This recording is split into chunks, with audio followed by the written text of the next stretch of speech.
Hindi kawawa ang walang asawa. Ang kawawa yung may asawa ka na pero hindi pinaparamdam sa'yo na asawa ka. Ito ang masasabi ko sa quote na yan. Tama yan, kahugot. Hindi naman kawawa ang mga taong walang asawa. Ang mas nakakalungkot na sitwasyon ay yung may asawa ka na pero hindi ka naman itinuturing o pinaparamdam na ikaw ay asawa nila.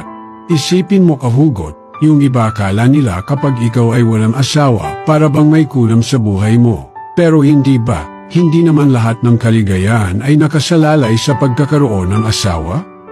Maraming tao ang masaya at kumpleto kahit na sila ay single.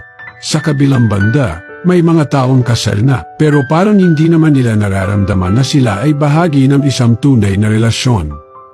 Yung tipong, andyan na yung asawa mo pero hindi mo maramdaman yung pagmamahal, suporta at pagkalinga na inaasahan mo sa isang kasal. Napakahirap ng ganitong sitwasyon.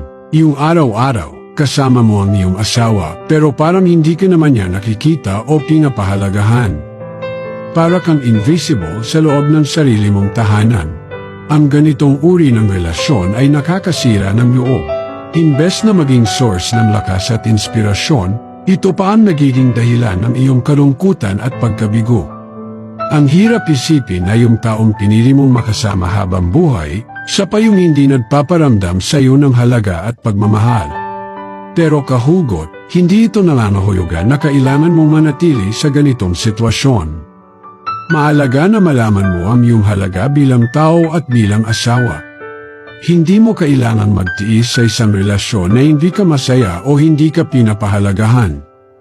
Kung nararamdaman mong hindi ka tinatrato ng maayos ng iyong asawa, mabuting kausapin mo siya tungkol dito. Mahalaga ang komunikasyon sa anumang relasyon. Baka sa pamamagitan ng pag-uusap, maaari ninyong ayusin ang mga bagay at muling mahanap ang saya sa inyong pagsasama.